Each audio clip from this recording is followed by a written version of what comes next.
Mr. Upsy is my miracle cat. From the moment we met I knew he was a miracle, though, that is a story for another time as this is about what happened to Upsy just 2 summers ago. If you watched part 1 of Upsy's story then you already know that on Monday, July 5, 2021, I took my gorgeous cat Upsy to the emergency care center because he was having trouble breathing.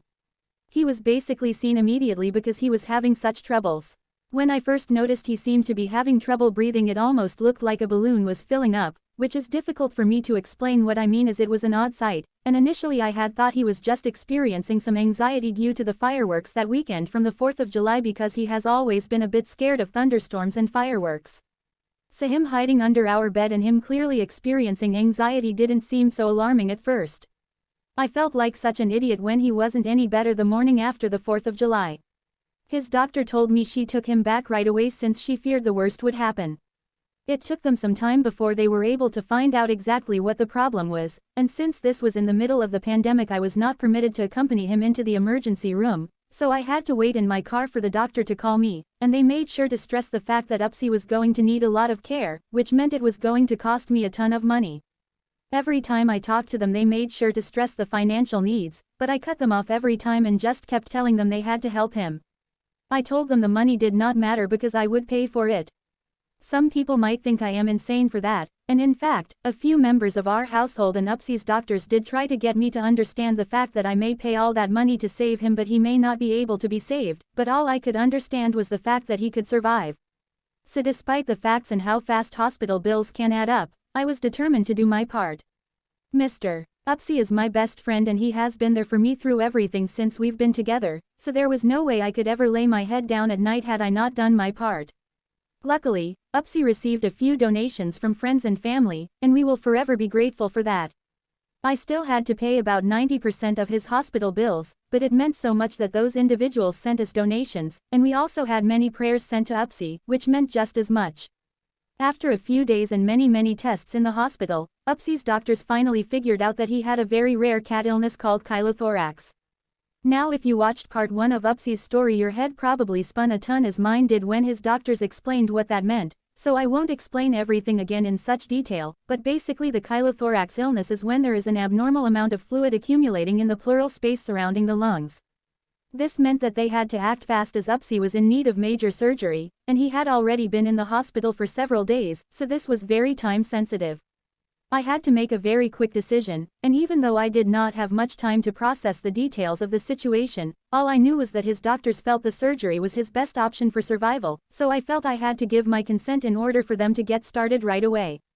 I was incredibly nervous as I waited for each daily update call they would give me, but the one right after the surgery was the one I was obviously most nervous about, though I just knew everything was going to be okay somehow, I was still extremely nervous.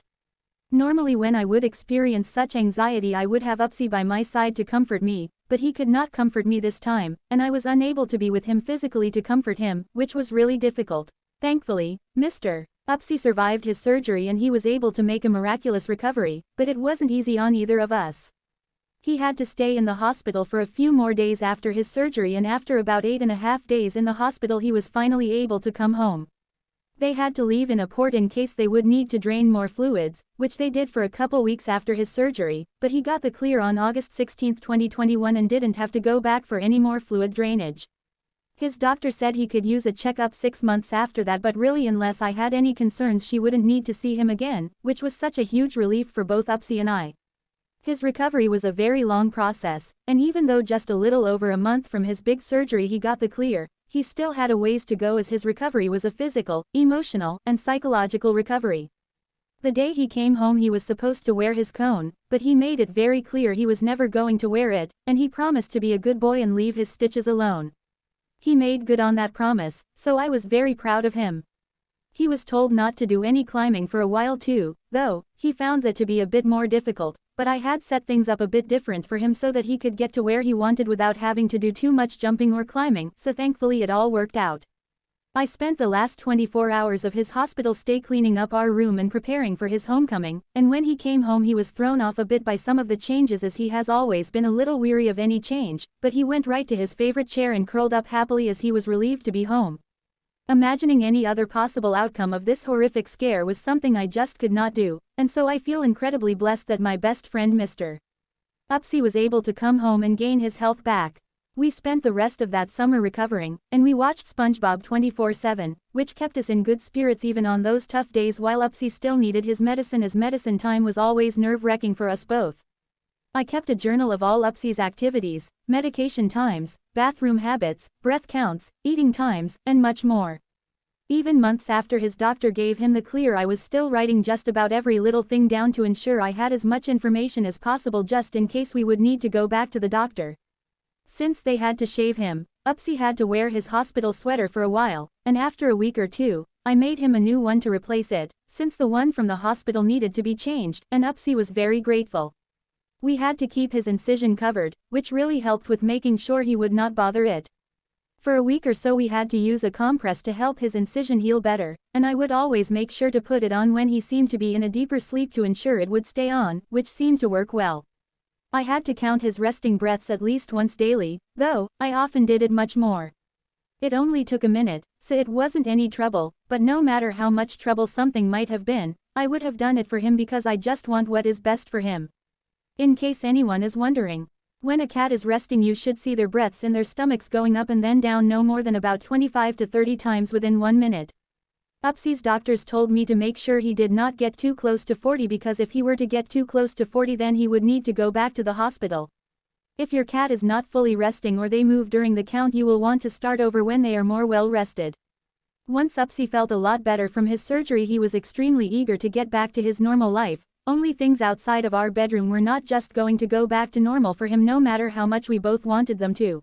Mr. Upsy is one of 6. 3 girls, 3 boys including him, and we also have 2 older boy cats.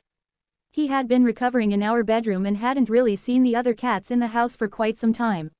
He had seen a couple of them in passing while he was in his carrier going back and forth to the doctors, but he hadn't really seen them for a while, and getting back into his kitty clan was going to be a bit challenging. In fact, having the other cats accept him back might have been one of the most challenging parts of his recovery.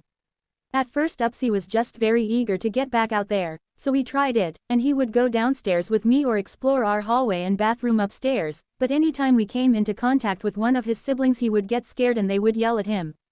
A few times some of them even smacked him. Our older cats seemed to accept him back right away, but they are a bit more chill than the other cats. It took some time, but his sisters seemed to accept him, though his one sister Princess on occasion will still bother him if she sees him.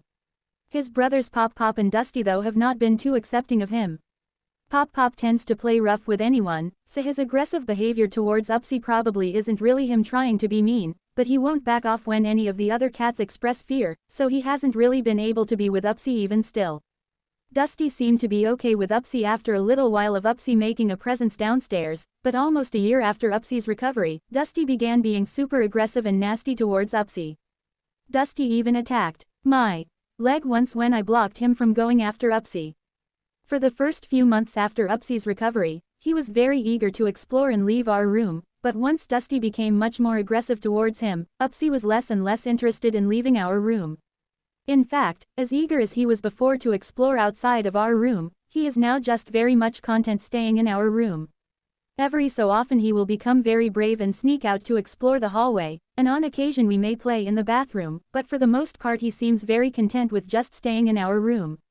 So, it's been very unfortunate that Upsy hasn't been able to make a full comeback with his kitty clan, but he has made a full recovery from his rare cat illness, and we are both just very happy to be able to be with one another. I try not to leave him alone for too long in our room without at least popping in to make sure he is all good and never feels lonely, and he knows my whole schedule, so if he is expecting me back to the room soon, he will wait for me by our door. He knows exactly how to get treats out of me and he knows exactly when we have time to get silly and play. If I'm working in our room on one side of the room he always makes sure to join me on that side, and if I move he will usually move with me. If he is expecting me to leave the room he will see me out. Mr. Upsy is super sweet. He is literally the best friend I have ever had in my entire life. No human has ever shown me such love or loyalty. It is very apparent that Upsy appreciates everything I have done for him, and I do my best to make sure he knows how much I appreciate him as well. We've been through so much together and I always make sure Upsy knows how important he truly is. There is so much negativity in this crazy world we live in, but inside the walls of our home, Upsy shares much happiness, love, and more with me. entering our room and seeing his adorable face waiting for me every time. Well, it just makes me feel like everything is right with the world. What Upsy and I share, I feel, is very special and rare, which is why I'll always do anything for him. His happiness, health, and safety comes first.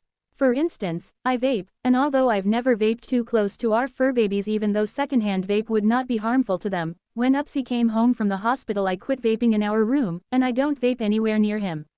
Some humans are sensitive to the smell of the different juices, which could be true for animals too, and just to be extra safe, I won't vape anywhere near Upsy. Mr. Upsy has actually helped me cut back because I don't vape around him, therefore, I don't have as many opportunities to pick my vape up, especially at night, which is when I used to vape the most. Even if he weren't in our room for some reason, I still won't vape in there anymore. Despite the fact that we share a large room and the clouds would not go anywhere near him, I feel it's best just not to do it, which I feel is one way I show how much he means to me. I know Upsy was sent to me from above, and although I cannot pinpoint exactly what I did that was so deserving of such a wonderful beautiful friendship, I do know that I will forever be grateful and therefore I shall never take Upsy or our relationship for granted. I will cherish what we have always and do everything and anything within my power to do what I feel is in Upsy's best interest because Upsy deserves the very best of everything.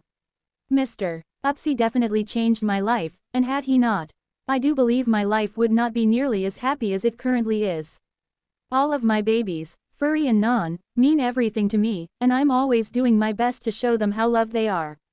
Without them, life would just be, well, terrible. All of my babies have given me things I didn't know existed before. Love is truly beautiful, and once upon a time, I used to think you had to have a boyfriend or girlfriend to be happy, but here I am now the happiest I've ever been, with no spouse, and I owe it all to my fur babies because they give me a wonderful purpose, which brings me so much joy. The love Mr. Upsy and my other fur friends give me is the best feeling in the universe. All I need in life is Mr. Upsy and the rest of our family. I know Mr. Upsy must feel the same way because his eyes always say so much, and the way he looks at me just screams love. So, anyway, here we are 2 years after his surgery, and we're still working on things as far as him getting back into his kitty clan, but together we can do anything, so I know that no matter what, we'll make things work as we always seem to do.